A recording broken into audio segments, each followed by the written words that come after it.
మీరు మాట్లాడే స్లాంగ్ ఉంది కదా, నార్మల్ గా మేము హ్యాపీగా ఉన్నాడు ఆ స్లాంగ్, ఈవెన్ తెలంగాణ అయినా ఏదైనా మేము అందరం ఆ స్లాంగ్ మాట్లాడడానికి ఇష్టపడుతుంది, ప్రేమ ఉంటది ఆ స్లాంగ్ లో, అంటే ఇష్టంగా మాట్లాడుతాం. చాలా మంది మాట్లాడతారు కూడా. నాకు ట్రై చేసి శ్రీహర్ అనే దగ్గర ఇష్టపడి నేను చాలా ఇష్టంగా నేర్చుకున్నా. అంటే నాకు ఇంకా నరాల్లో ఉన్నది గోదావరి జిల్లాలో అయినా నాకు తెలంగాణ ఫ్రెండ్స్ ఎక్కువ. వాళ్ళతో మాట్లాడుతుంటే మంచి మజా వస్తుంది, కిక్ వస్తుంది. అంటే వాళ్ళు ఒక సపరేట్ టైమింగ్, అది ఒక చిన్న బెదిరింపు ఉంటది, ఒక హుందా ఉంటుంది, కమాండ్ లాగా ఏమ్రా ఇట్లా పోతావు ఇట్లా, చిన్న ఫన్ ఉంటది, అది ఉంటది. నాకు అది ఇష్టం, అందుకని అది ట్రై చేసి సరదాగా ఈ మధ్యన చేసిన 2-3 సినిమాల్లో ఒక police officer, Telangana police officer, ఇంకొక సినిమాలో కూడా ఒక హస్బెండ్, తెలంగాణ హస్బెండ్. ఏమున్నాయి డైలాగ్స్? ఏమున్నాయి? చాలా ఉన్నాయి.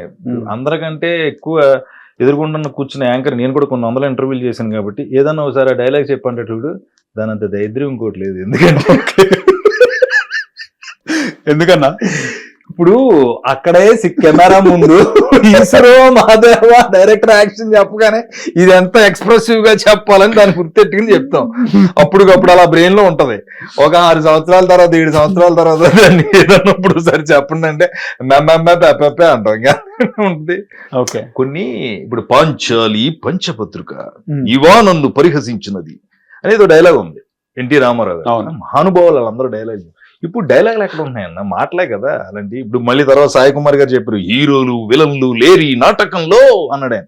అవి డైలాగ్స్. ఇప్పుడు డైలాగ్స్ కాదు ఉండేది, మాటల్లో విషయాన్ని క్యారీ చేస్తున్నారు, ఎదుటి మనిషికి అర్థమయ్యేలాగా కొంచెం చెప్తున్నారు. అక్కడక్కడ ఉంటాయి డైలాగ్స్. అందుకని మీరు నన్ను డైలాగులు అడగడం, నేను చెప్తే మీరేంటో మీకు నాకు ఇద్దరికి మంచిది కదా. ఓకే. సో మీ ఫేవరెట్ యాక్టర్ చిరంజీవి గారు? అవునండి. మెగాస్టార్ చిరంజీవి గారిని చూసే మీరు సినిమా ఇండస్ట్రీలోకి రావాలనుకున్నారా? అదే, అంటే నేను చిన్నప్పుడు ఆయన చూశాను. ఇంకా తర్వాత చిన్నప్పుడు ఎవరు మనకు గుర్తుండిపోయే, అంటే ఒక ఊహ తెలిసిన తర్వాత 8-9 సంవత్సరాలు అప్పుడు నేను మా ఊరు గోదావరి గట్టు మీద షూటింగ్ జరుగుతుంటే ఇంట్లో రామయ్య వీధిలో కృష్ణయ్య అని దొడ్డిపట్ల అని పాలకుల దగ్గరలో ఊరు. ఆ ఊర్లో కోడిరామకృష్ణ గారి డైరెక్షన్ లో వచ్చిన సినిమా అది. అప్పుడు మా ఇంట్లో పనిచేసి ఆయన ప్రతి శుక్రవారం సంత జరుగుతూ ఉంటే జనం గుంపులు గుంపులుగా వెళ్ళి ఏదో చూస్తున్నారు. ఓకే. గోదావరి కొట్టిన ఏదో షూటింగ్ అంటే అప్పుడు నాకు 9-8 ఏళ్ళు. ఆయన భుజాల మీద ఎక్కించుకుని మా ఇంట్లో పనిచేసి ఆయన ఉంటారు కదండి ఆయన. ఓకే. చూస్తే అప్పుడు నేను ఆయన చిరంజీవి గారు బోట్ లోంచి దిగుతారు, ఆ షాట్ అది తీసాను. అది నేను ఫస్ట్ చిరంజీవి గారిని చూడటం. ఇప్పటికీ ఆయనతోనే ట్రావెల్ అవుతుంది. నార్మల్ గా మీ ఫ్యామిలీ మెంబర్స్ కూడా వద్దు ఇంకా ఇండస్ట్రీలోకి రావద్దు అలా ఏమనలేదు. మా అమ్మ బాగా ఎంకరేజ్ చేశారండి, లేకపోతే నేను లేను. అంటే భయం ఉంది, ఏమవుతామో తెలియదు కదా. ఇండస్ట్రీ అంటే అప్పుడు అందరికి ప్రతి ఇంట్లోనూ భయం ఉంటది. ఇప్పటికీ ఆ భయాలు ఉన్నాయి. ఇప్పుడు పర్లేదు, ఇంకా కొంచెం రకంగా పెద్ద పెద్ద చదువులు చదువుకున్న వాళ్ళు కూడా వాళ్ళ ఇంట్రెస్ట్ సినిమా ద్వారా తీర్చుకుంటున్నారు, లేదా మీడియా ద్వారా తీర్చుకుంటున్నారు. ఇంకా క్లియర్ గా చెప్పాలంటే సెల్ ఫోన్ కెమెరా ద్వారా తీర్చుకుంటున్నారు.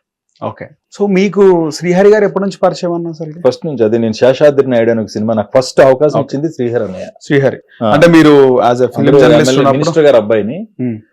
నేను అప్పుడు యాంకరింగ్ చేస్తుంటే ఆయన ఏదో నైట్ పూట నేను ప్రోగ్రామ్ చూస్తుంటే ఆయన కూడా ఇంట్లో టీవీలో ఆ ప్రోగ్రామ్ సాయంత్రం చూసేవాళ్ళు ఎక్కువ బాగా.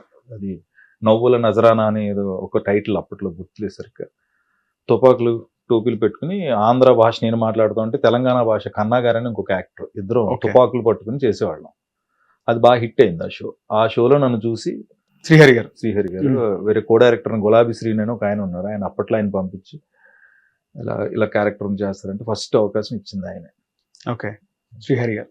సో శ్రీహరి గారితో మీకు చాలా మెమరీస్? అన్నదమ్ముల్లాగా ఉండేవాళ్ళం, ఎక్కడ కలిసిన ఆయన ప్రతి సినిమాలో అవకాశం ఇచ్చారు ఆయన. అప్పట్లో డి టీమ్ అని ఒక సినిమా చేద్దాం అనుకున్నప్పుడు కూడా ఆ సినిమా ఆయన డైరెక్షన్ చేద్దాం అనుకున్నారు. అప్పుడు కూడా నాకు అందులో హీరోగా, అంటే ఆయనతో పాటు ఇంకొక ఆయన నేను ఇద్దరు ఉండేలాగా ముగ్గురు మీద ఆ సినిమా ఒక యాక్షన్ ఓరియంటెడ్ ఫిలిం. అది ఆయనే డైరెక్ట్ చేద్దాం అనుకుని కథ అంతా రెడీ చేసుకున్నారు. సినిమా పేరు డి టీమ్. ఓకే. ఆ సినిమా చేద్దాం అంటున్నారు కానీ అది చేయలేకపోయారు. అందులో కూడా నన్ను అప్పుడు ఆయన అవకాశం ఇచ్చారు. అది చేయలేదు, ఆ తర్వాత ఆయన కాలం చేయడం. లాస్ట్ ఎప్పుడు కలిసినారని ఆయన కాలం చేసి? అదే బొంబే వెళ్తున్నప్పుడు ముందు, అక్కడ నుంచి బొంబే నుంచి ఇంకా ఆయన మళ్ళీ మామూలుగా రాలేదు. ఇంకా బొంబే వెళ్ళే ముందు కలిసా. Okay, right. ఎక్కువగా ఏం మాట్లాడుతున్నా మీతో? ఆయన సరదా అన్నయ్య తెలంగాణది బాగా మాట్లాడతాడు.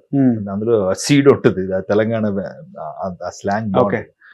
అది మాట్లాడేవారు, కబుర్లు చెప్పించుకుని నేను ఎలాంటి విషయాలు అవి చెప్తా ఉంటే ఏం చేస్తారు ఎక్కడ ఉన్నారు ఆయన మాట్లాడతాం.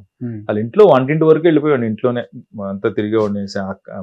వాళ్ళ అబ్బాయిలు ఇద్దరు మేఘాంశు వాళ్ళతో ఆడుకుంటా. సాటర్డే సండేలో ఏదో టైంలో అంటే అన్నయ్య చాలా షూటింగ్లకి ఆయన బిజీ ఫుల్ అసలు.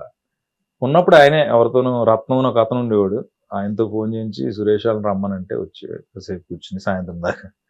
ఆయన అన్ని సినిమాలు ఆల్మోస్ట్ శ్రీ మహాలక్ష్మి, శేషాద్రి నాయుడు ఆయన చేసిన అన్ని సినిమాల్లో నాకు ఎంతో చిన్న చితక వేషాలు ఇస్తూ ఉన్నాను. సో ఆయన ఎన్నిసార్లు అని ఉండొచ్చు మిమ్మల్ని హీరోగా చేయి అని చెప్పేసి?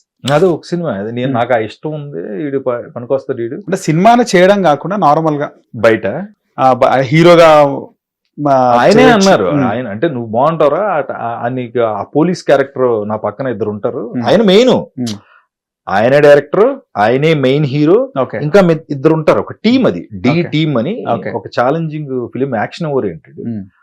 నువ్వు హైట్ అది బాగుంటావు పోలీస్ ఆఫీసర్ గా, నాకు అప్పుడు ఆ పోలీస్ డ్రెస్ అది వేయించి చూసి అప్పుడు నన్ను ఒక హీరోగా, అంటే ఆయన మెయిన్ హీరో అయితే ఆయన సపోర్టింగ్ క్యారెక్టర్స్ లాగా అనుకోండి. అప్పుడు అనుకున్నారా అలా చేద్దామని, చేద్దామని అనుకున్నాం. ఆ కథ అంతా రెడీ చేసుకున్నారు కానీ కుదరలే. ఆయన ఇంకా బిజీ అయిపోయాడు, క్యారెక్టర్ ఆర్టిస్ట్ కాలం చేయటం కుదరలేదు. సో హిట్ టీవీ యాప్, ఇందులో short news, live news, entertainment shows, movies, digital magazines తో పాటు మీ జిల్లా వార్తలను కూడా ఫ్రీగా చూడొచ్చు. ఇంకెందుకు ఆలస్యం, వెంటనే హిట్ టీవీ యాప్ ని డౌన్లోడ్ చేసుకుని ఫ్రీగా ఎంటర్టైన్మెంట్ పొందండి. Hit TV app, hit TV app, please download hit TV app. Hit TV app ని ఫ్రీగా డౌన్లోడ్ చేసుకుని ఎంజాయ్ చేయండి. మీకు నచ్చిన ఎంటర్టైన్మెంట్ కోసం హిట్ టీవీ యాప్ ని ఫ్రీగా డౌన్లోడ్ చేసుకుని ఎంజాయ్ చేయండి. హిట్ టీవీ యాప్ ని డౌన్లోడ్ చేసుకుని ఆస్వాదించండి, ఆశీర్వదించండి. ఇంతమంది సెలబ్రిటీలు హిట్ టీవీ యాప్ ని డౌన్లోడ్ చేసుకోండి అని చెప్తున్నారంటే ఎంత మంచి యాప్ ఆలోచించండి. అమెరికా అమెరికా అమెరికా అమెరికాలో చదవాలనుకునే వాళ్ళకి విశ్వసనీయమైన పేరు మన శౌర్య కన్సల్టెన్సీ. UK లో 1 year masters, UK లో 1 year masters, 2 years work permit up to 5 years visa. Contact Saurya Consultancy. Contact 89851 89851.